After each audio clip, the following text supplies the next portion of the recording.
YouTube. It is your boy back again. Um, it's been a long time, a very long time, like almost 3 months, and I apologize. I know I told y'all like I would be consistent and stuff like that, but to be real with y'all, I've been dealing with a lot of stuff mentally. Like I had major creator's block. And I mentally could not pick up my camera. Like, it was just one of those things where I had to push myself to, like, get through that. You know, mental health is a serious thing. Like, it ties into that, we gotta take care of ourselves mentally. And I wasn't. I got a new job. My previous job, when I was working, like, it really took a toll on me mentally to the point where I didn't want to do anything creative for a while. And now I'm in a place to where my mind is good and I'm able to create again. I started, putting blueprints into things, like starting like last week, so I can really go forward with my brand. And I'm back. I'm back. And what better way to be back is to review Joker. I saw Joker and the movie was phenomenal. I had to talk about it. After I saw the movie, I was like, yo, I have to come back to YouTube to talk about this movie. Because I know a lot of reviewers are throwing this term around when it comes to this movie, but it's a masterpiece. I really believe this movie is a masterpiece, and if you do follow my channel, you will see that I'm not really like a hardcore DC fan. Like, I like DC, but I don't go hard for it like I do Marvel. The only thing I really like go hard for DC is the Batman franchises, and Joker is literally my favorite comic book villain of all time. Whether if you put Marvel and DC together, Joker stands out as like the most dominant villain of all time. And I'm gonna be real, because of that, I was nervous when this movie was announced to come out, because I was like, I really hope they don't mess up this movie, because you can mess up an origin story, and recently DC's track record hasn't been that good, with the exception of Aquaman, Wonder Woman. The DC brand has kind of decreased. So when this movie was announced, I was I was worried, but Joaquin Phoenix, that man really took on this role like his life depended on it. And he did a great job. I didn't go into this movie with the mindset, oh, is he going to do better than Ledger, Nicholson, or Leto? I just went into this movie just hoping, he'd do his own thing and kill it. But man, he's up there. If you want to like do the compare game, he's up there. I'm not saying he's better than Ledger, but he's almost neck and neck. Because you got to understand, Ledger's Joker was, he had that, I guess, like, I don't know what word I want to say, but he had his moments with bad and good, as far as like him against Batman. Joaquin Phoenix Joker is just an origin story of how he became the iconic character we know today. So you can't really compare. But to get into the movie, like I said, Joaquin Phoenix, it sounds like I'm saying Walking Phoenix, but I'm not. I know the pronunciation to his name is kind of tricky, but as I said, he killed it as Joker. I can tell he took this role full on, and he really did his research on the character. You know, you can tell, of course, there's source material, but he did his own thing, and I like that about him. When it came to Gotham in general, I like how Todd Phillips kind of piggybacked off of Nolan's vision of Gotham. Like, it was more realistic, like an actual city, not like Tim Burton's Gotham. It was more realistic, and I like how Todd Phillips piggybacked off that. The realism of the city. I like that. But as far as man, it's a lot to talk about, but I can't talk about it because there's major spoilers in this movie.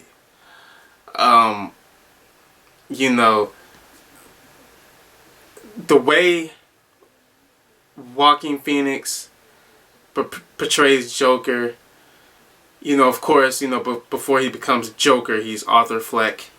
And this guy is just troubled. Like, he's going through a lot. Mental issues, I was just talking about, I was going through mental issues. This man was going through mental issues, and in recent time, I'm at a point now where we got to take mental health serious. And he was going through it.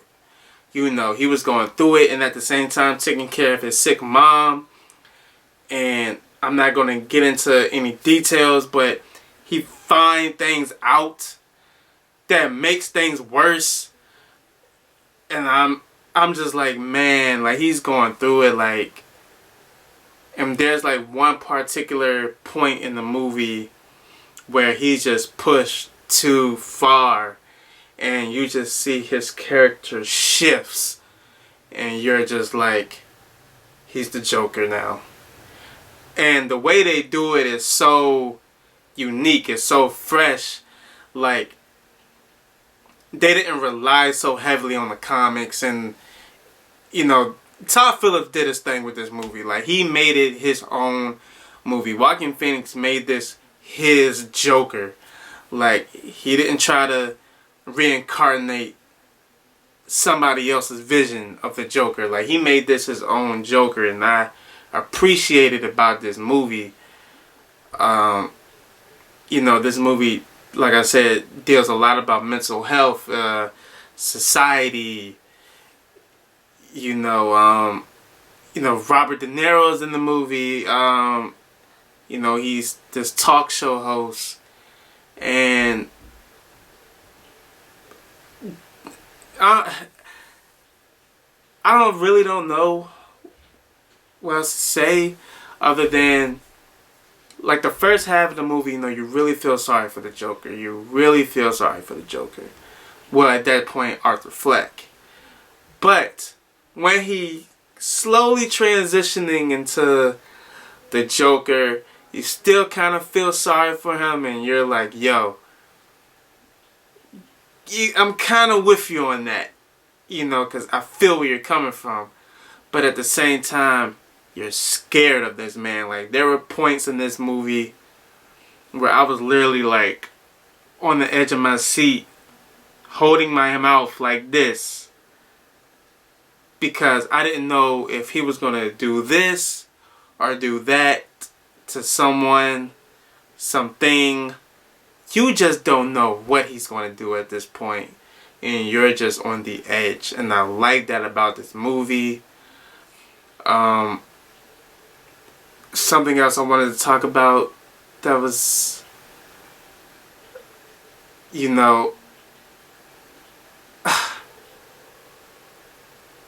I know there's a lot of criticism. I haven't really dug deep into the criticism about this movie. Well, not criticism, but controversy about it condoning violence. Look, this is the Joker. You know, you can't filter the Joker. That's why I'm glad this movie was rated R. Because I was like, this movie was PG-13. There's really not much you can do with the Joker. Now, if he's in like I said, like if he's like in a movie where he's battling Batman, yeah, you can make that PG-13. But a standalone Joker film, it has to be rated R. Because he had to go through some serious things to become what he is. And he did. And some things were disturbing to look at. Like, there's this one particular scene. If you've seen the movie, you know what I'm talking about. There's this one particular scene where he's alone with two people. I'm going to just say that right now. He's alone with two people. And he does something. But at the same time, you don't know whether he's going to do something else. And you're terrified. Like, I was sitting there terrified. Because I did not know what this man was going to do. Because at this point, I'm like, yo, this is the Joker now. You don't know what he's going to do. And I'm going to just say the last 20 to 30 minutes of this movie, wow. Wow. Like, I would literally have to do a spoiler review just to talk about the last 20 to 30 minutes of this movie. Because it is like that. It is like that. Like, that was full on Joker. The last 20 to 30 minutes of this movie. And then the ending, I'm not going to say too much about the ending, but I will say that they kind of left it open for a sequel. But I know how Joaquin Phoenix operates. He doesn't like franchises. So I don't know if they would do a sequel or if he would even want to do a sequel.